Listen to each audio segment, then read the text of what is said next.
Yay, we're here. Finally, people showed up on time. This sun's in my face, so I'm gonna have to like stand up here. Yeah. Okay, so we talked about Chapter 8 review. We can cover this in 15 minutes, right? So everything about Chapter 8, as far as tenants by the entireties, tenants in common, joint tenants or right of survivorship, this is a big part of real estate business, right? So we're gonna go through this chart and we're gonna talk about timing. Remember the PITT timing? Who can take it? How many people? Possession. You remember that in the book? It's PITT. PITT. Yeah. Who's gonna inherit the property? You remember that acronym PITT? Possession, interest, title, and time. Right. Possession, interest, title, and time, right? So, first of all, when do we take title and what type of title do we want to take? How do we want to take it is based on who we want to inherit the property, right? Remember we talked about that? Right. What page is that? PITT? 190. 190. 190. On page 190. So, what is tenants in common? How many people can take title and tenants in common together? I would say Do you 2 or remember more. that? So it's 2 or more. 2 or more is right. 2 or more. 2 plus, right? How about joint tenants or right of survivorship? Married people, Huh? No. joint tenants, 2 or more as well. 2 or more, right? What about tenants by entirety? What is tenants by entireties? Married couples? It's a married couple. So how many people can take title at the same time? 2. 2.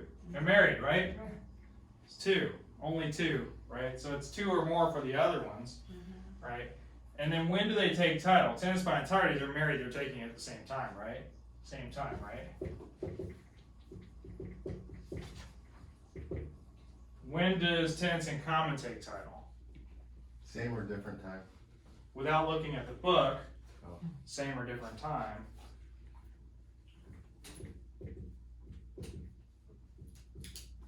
Jimmy, can you explain that? Yeah, we're gonna Yeah, go that's a over good this one. question. Yeah, I'm gonna write a different chart on the board when we're done with this. Okay. Because this only takes 5 minutes, we wanna do 15 minutes. So joint tenants or right of survivorship is the same time, you have to take it at the same time to be joint. Right? Same time for. Same only. Okay. If you take it at different times, you have to be tenants in common. You have no other choice but to be tenants in common. Does that make sense? So if it says on the test, same or different time, then it's tenants in common. Who inherits these properties? In the event of death, we're gonna do tenants by entireties first. In the event of death, tenants by entireties reverts to what? The surviving spouse? To the surviving spouse. It's treated as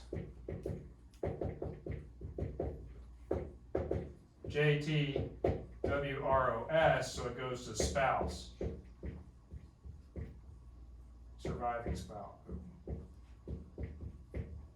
Surviving spouse, okay, can you see it? If you get divorced, it reverts to TIC. Who gets the house if it's T or TIC? Tenants in common. Who gets the house at TIC if you get divorced? Your heirs? Your heirs. Now, who's your heirs? Your heirs could be the spouse, Right. but it could be your kids, it could be your mom, it could be anybody else. So in tenants in common, if that's the case, in tenants in common, who gets the house if you're inheriting it at death? Your heir. Your heirs, right? Yeah. And this one will be survivor. Whoever the survivor is, okay? Joint tenants and right of survivorship, right? Rights of survivorship. Problem is they don't always say joint tenants or rights of survivorship. They say joint tenants. So when they say joint tenants, you have to understand that it's with the right of survivorship, it always is. Wait, so question. What if both spouses die? Then it who's goes to the- the heirs. To the heirs, It goes whoever it's either willed to, life estate, or else we talked about life estate. Remember what a life estate is? I own the property, I grant the estate to my mother for their life. Mhm. It reverts back to me as a remainder person at the end of the time. Yeah, we were talking about doing that with our families, so. You absolutely should do it. I have a good attorney that can do it. It's only like 3 or 4. Now, tenancy in common. So we're gonna talk about how this works, okay? So I'm gonna erase this if everybody's good with it. Wait, Jimmy, if you wanted to go to an attorney to make that, or to do the life estate, Uh-huh. which you would go to a real estate attorney? I would go to a real estate attorney, Okay. or an estate planning attorney, a wills and trust attorney, somebody that does estate planning, somebody that specializes in real estate or estates. Here's how it works. Right, joint tenancy, I'm gonna do 2 examples. We have 50-50 ownership. We have 2 people.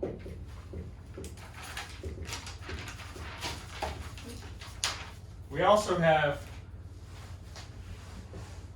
33, 33, 33, 3 people, right?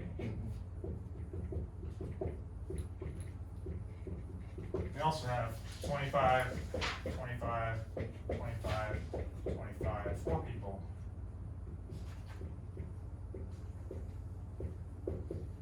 It doesn't matter, everybody has 100% interest, right? So if one of these people dies, then it goes to this, right? Because one of these people dies, it's now split up evenly for the next people.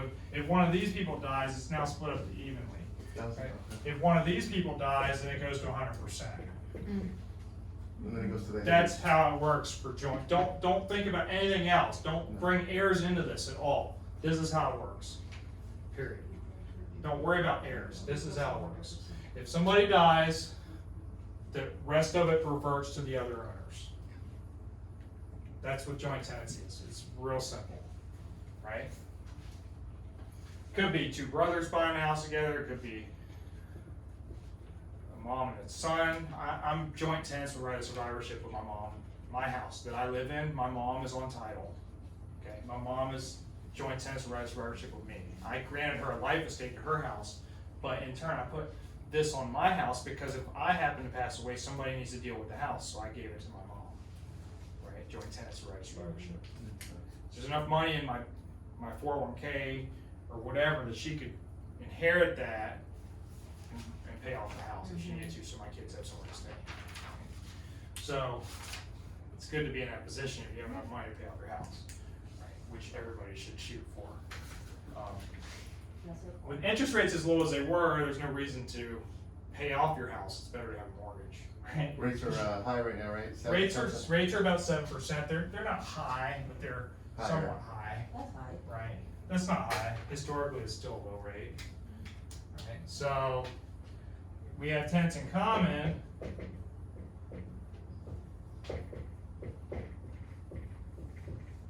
Right, tenants in common,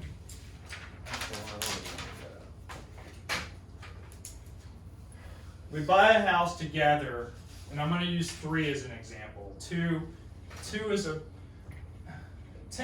okay, so tenants in common, let's start with 2. So when you start with tenants in common as 2 people, 2 people typically take tenancy in common as 50-50. But no marriage, right? If you're not married, if you're married, it's tenants by entireties, right? So- Automatically. So if it's 2 people, maybe me and you are doing a JV, we take title together, Got right? it. Bam. So we have 2 people, we're 50-50. If I die, my kids get it. Get it 50, they get 25. If you die,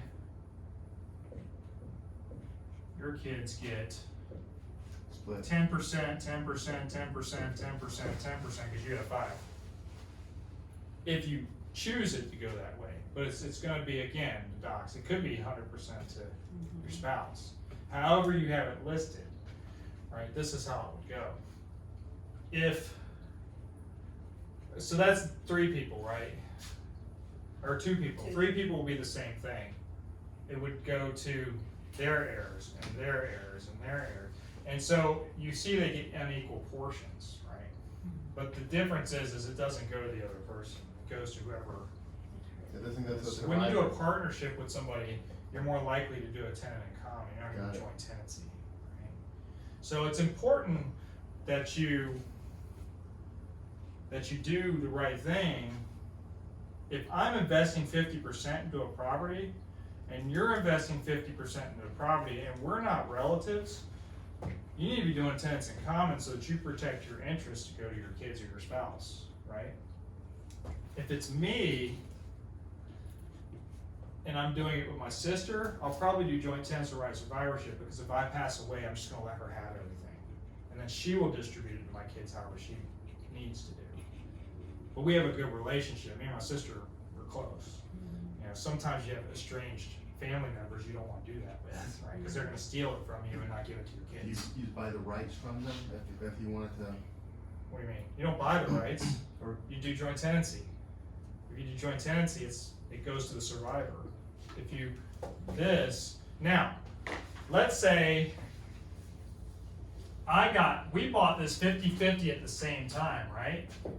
Because it wouldn't be tenants in common if you didn't buy it at the same time, it would be sold and separated, right? So you got these at the same time. But let's say I had a partner that wanted to get into the business and I own this building, for example, right? And they wanna buy into it. So then they buy 25%, let's make the math easy. They buy 20%, right? We have 40% each, but the other partners keep 40% each, but they bought into it, they bought 20% to be a partner in the company, right? Now, when they pass away, and they have 2 kids, those 2 kids would get 10%, and we would keep our 40s, right? And then ours would pass on to our heirs. But this is acquired at a different time.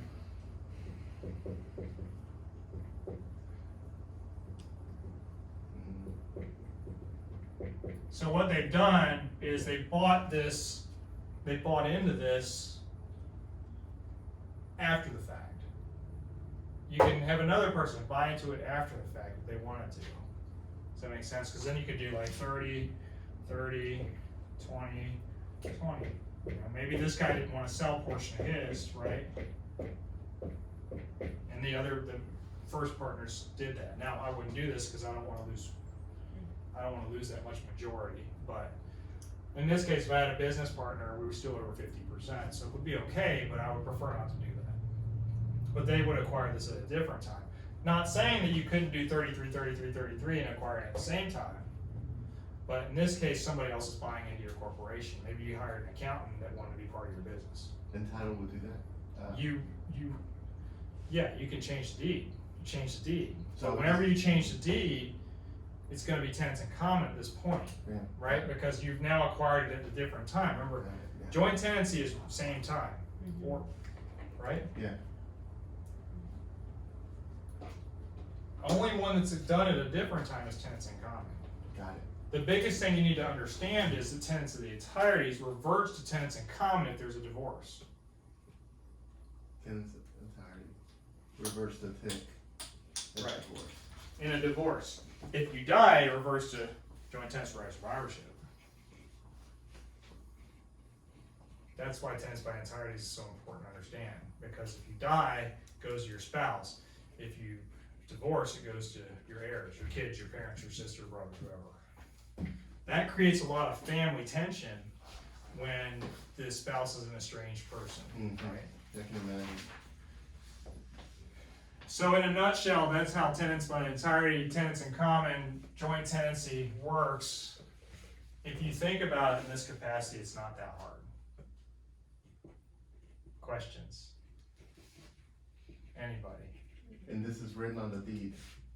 This is what the deed is, yeah, it's Got it. entitlement, it's your So- vesting, it's called title vesting. If someone wanted to inquire about it, we would just go and pull the. I would call somebody. I would call the title company or an attorney and say, how should I do this, right? I don't need to call an attorney and ask them how to do it because I'm gonna do it the way I need to do it for the inheritance piece, right? But when you do estate plan, when you buy and sell houses, this is a critical thing you should be talking to your customers They about. don't, like, we didn't know anything about. Nobody talks about Nobody this. talks about Well, if that. you're married, it doesn't matter, you're being tenants by entireties, you don't have And that's on the choice. document, right, like when we were closing? But if I have three sisters buying a house Right. together, are we gonna do this as a joint or are we gonna do tenants in common? Well, it depends, does my sister have a kid or do my one have 3 kids and one has 6 kids and one have 1 kid? Well, that's not fair to split it up that way, so you do tenants in common typically. A lot of agents don't bring that up though, right? They don't understand it, Okay, that's why. they pass the test and forget it. Got it. Right? So this is why it's important, like, I have estate planning conversations with most of my customers. And most of my customers are like, wow, nobody ever taught me this, right? Well, you can tell them this, but remember, you're not an attorney, so you have to tell them, I'm not an attorney. Consult somebody, here's a good estate attorney, pick your own if you'd like, here's my estate attorney. Talk about this with them, talk about life estates, talk about this stuff. You can give them the information, you just can't give them advice, Mhm. right? Like, you should Because do you're not a this, lawyer, right? Right. This is the definition of it. Just like you can do an open house as an unlicensed person, you just can't give advice. You can tell them what's on the MLS sheet, you can read something, I can tell you what this means, but I can't interpret it for you. You need to go to an attorney for that. Mhm. Good.